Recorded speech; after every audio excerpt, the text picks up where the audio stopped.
pessoal, bem-vindos ao canal Ler é Preciso. Eu me chamo José Lopes. Nesse vídeo eu falarei não sobre um livro, mas sobre uma revista de escola bíblica dominical da Assembleia de Deus. Revista essa que tem como título A Igreja de Cristo e o Império do Mal. Essa revista ela é trimestral, ela iniciou agora no mês de julho, são 13 lições. Por que eu resolvi falar sobre essa revista? Porque parece que agora a esquerda, os progressistas, se deram conta que a maior denominação evangélica do país é conservadora. Pasmem, isso não é novidade para ninguém. Aliás, o Brasil é um país conservador.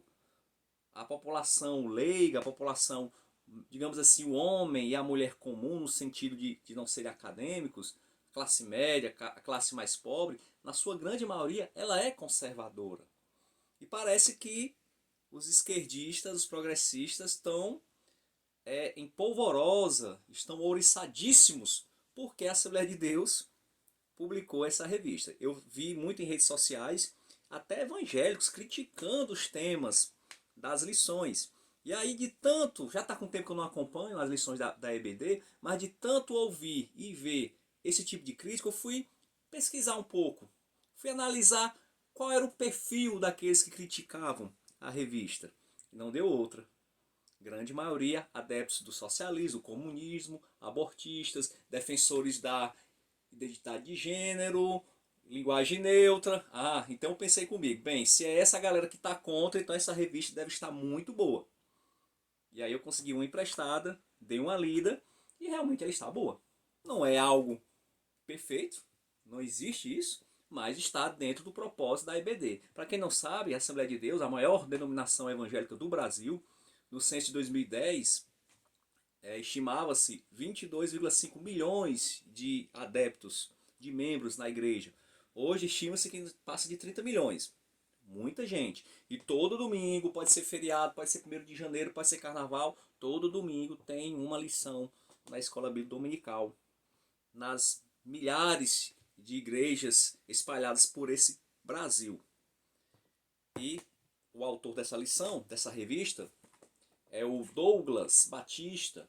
Eu fui pesquisar um pouquinho aqui, o currículo dele é bem vasto, mas só para falar alguns títulos que ele tem, ele é mestre em ciências da religião, mestre em teologia do Novo Testamento e é doutor em teologia sistemática. Então é uma pessoa que tem um currículo que permite que ele tenha autoridade para falar sobre esses assuntos.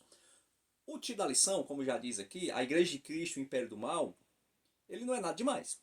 É o que a Assembleia de Deus sempre prega, a questão da escatologia, o reino de Cristo, o mundo jaz no maligno, nenhuma novidade. Mas então, o que é que causou tanto alvoroço nos recantos progressistas de algumas igrejas, até gente que não é nem assembleana, de outras igrejas, achando um absurdo as lições?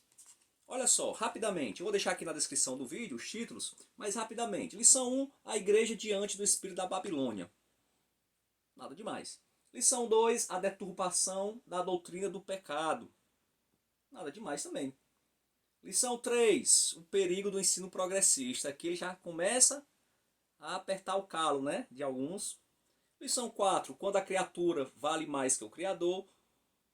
E penso eu que a partir da lição 5 é que realmente vai causar um desconforto para os progressistas. Lição 5, 6, 7 e 8. Lição 5, a dessacralização da vida no ventre materno. Ou seja, o autor dessa lição ele vai condenar veementemente o aborto. Vai defender o que a Assembleia de Deus sempre defendeu, que a vida inicia-se na concepção, que um feto ele não é um amontoado de células, é um ser humano, tem espírito, tem alma, nada demais. Quem defende aborto está defendendo um assassinato. Nada demais. Eu sou da Assembleia desde 1998, já vão 25 anos. Nada demais, nenhuma novidade. A Assembleia de Deus sempre defendeu isso. Aliás, grande maioria dos evangélicos de outras denominações, até católicas mesmo, defendem a sacralidade da vida humana desde a sua concepção. Lição 6. Aqui mexeu nos machos desconstruídos. Lição 6. A desconstrução da masculinidade bíblica. Aqui o autor vai falar sobre esse projeto ideológico que existe hoje, de ser contra tudo aquilo que é masculino. Vai defender uma masculinidade. Esse termo masculinidade bíblica é um pouco pejorativo, eu também não gosto muito desse termo. Mas nada mais é do que mostrar o papel do homem frente à sociedade, à igreja e à sua família, de acordo com a Bíblia.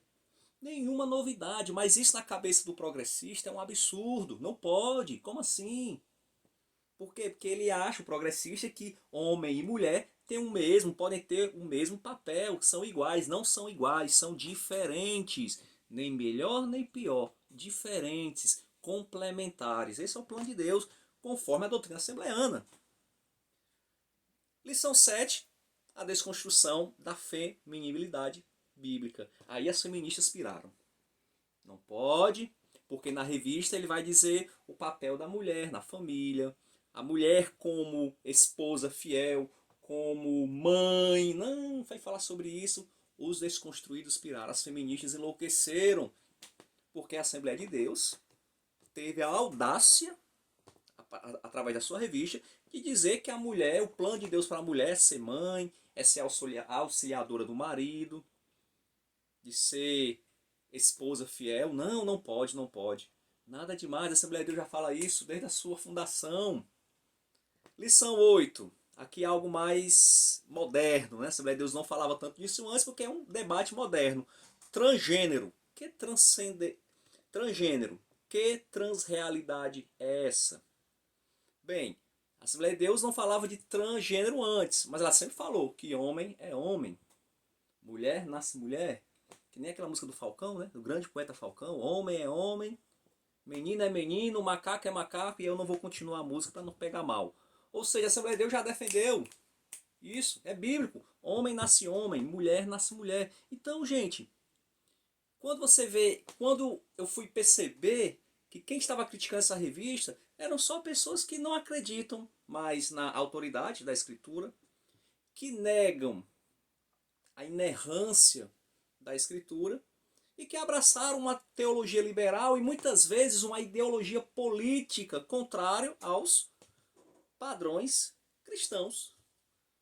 Então, assim, eu ficaria assustado se essa galera tivesse batendo palma para a revista, tivesse de acordo, aí eu me preocuparia. Então, eu quero deixar aqui os parabéns, eu não conheço, né? Primeira vez que eu ouço falar, depois que eu descobri que ele já é autor de um livro, né? O Douglas Baptista, sobre a supremacia das escrituras. Então, está de parabéns o autor da revista, está de parabéns a CPAD, é um assunto que merece sim ser abordado. E os progressistas estão com medo porque são 30 milhões de pessoas estudando esse tema. As pessoas agora abriram os olhos. Até anos atrás, a igreja ela ficava só o quê? Não. Fique aí só pregando o evangelho para vocês e deixe que os temas a serem debatidos, a sociedade fica para nós aqui, os progressistas, ateus, né, agnósticos. Vocês fiquem só aí na igreja de vocês. Agora não, o debate está público. A igreja ela já mostrou o poder que ela tem nas eleições, nas últimas eleições, e as pessoas estão mais abertas às discussões. E isso amedronta aqueles que até um pouco tempo atrás tinham a hegemonia do discurso, a hegemonia nas universidades. Agora não tem mais. É perfeito o texto? Não. Eu vi algumas críticas, algumas críticas até válidas, né, acadêmicas, de que o autor ele não foi muito preciso na definição de alguns termos, como por exemplo na lição 2, ele fala um pouco aqui que o marxismo, né, ele entrou na Igreja Católica através da teologia da libertação, e a vertente evangélica da teologia da libertação é a teologia da missão integral. Então, de maneira muito sucinta, ele faz uma definição dos termos e realmente ficou pobre a explicação, mas eu entendo. Essa revista ela tem um limite de palavras para poder ter as páginas certas. Então não tem como o autor ele fazer aqui um artigo científico, um texto acadêmico. Essa revista é para gente leiga.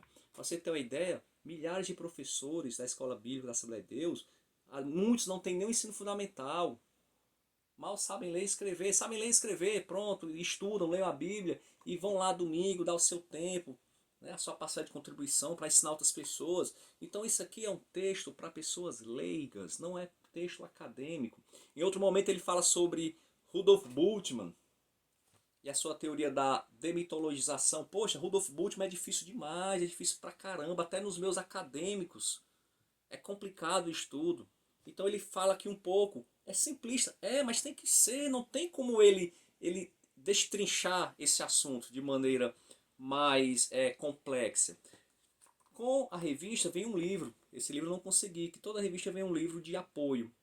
Eu penso que ele deve trabalhar mais esses termos, mas mesmo assim não é o intuito do material da CPAD trazer uma discussão acadêmica. Então, essa desculpa de muitas pessoas dizer o autor não foi honesto intelectualmente, gente, o objetivo do material é trazer doutrina básica para os membros de uma denominação evangélica.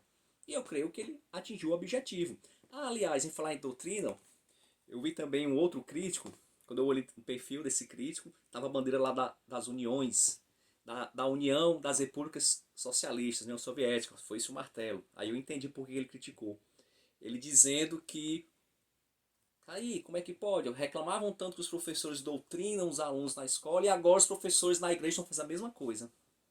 Olha a comparação que o camarada fez.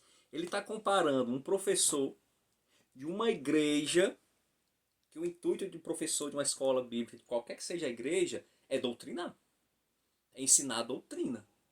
Com um professor de uma escola pública em um estado laico. Não é a mesma coisa, meu camarada. Um professor numa escola pública, onde ali você tem alunos de todos os tipos de religiões, ele não pode ser um doutrinador. Ele não pode ser um doutrinador. Ele tem que mostrar as principais correntes de pensamento de acordo com a sua disciplina. Já uma escola bíblica, não. É doutrinador mesmo, tá certo. O intuito de uma escola bíblica é doutrinar os membros da igreja. Então, é também um argumento que não é válido. Então, assim, mais uma vez, parabéns à Assembleia de Deus, continue assim. Tem muitos erros a igreja? Tem. Mas eu percebo que nos últimos anos ela tem melhorado, como por exemplo, apesar dos pastores estarem bem antenados com a política, eu tenho percebido, pelo menos na região onde eu moro, que na última eleição diminuiu o número de políticos que usaram o púlpito para fazer campanha. Eu percebo que os pastores estão mais ligados a isso, a evitar esse tipo de coisa. Mas fora da igreja, os pastores estão mais atuantes. Estão dando a sua opinião, estão se posicionando politicamente, mas ao mesmo tempo tem que ter o cuidado, porque há um erro sim na igreja Assembleia de Deus, e muitas vezes dá o altar, o púlpito da igreja para políticos, e muitas vezes políticos que nem cristãos são. Independente de ser cristão ou não, culto é culto. Culto é para cultuar, não é palanque político. Então a Assembleia de Deus ele tem sim esse problema do curral eleitoral que chamam, né, usando aqui um termo bem pejorativo, mas isso não quer dizer que por fato de ela ter esses erros, que ela tem errado aqui também. Eu acredito que ela acertou, são temas sim que devem ser abordados, ok? Então se você ficou até aqui no final desse vídeo, se você tiver gostado, peço que você dê um like, se inscreva no canal e peço que você dê seu comentário aí. O que é que você acha? A igreja acertou? Ela acerta em trazer esses temas para o debate, para o ensino da sua escola bíblica? Ela acerta em se posicionar contra esses movimentos progressistas e se afirmar como uma igreja conservadora? Comente aí, dê sua opinião. Aguardo você no próximo vídeo. Até lá e vamos ler, porque ler é preciso.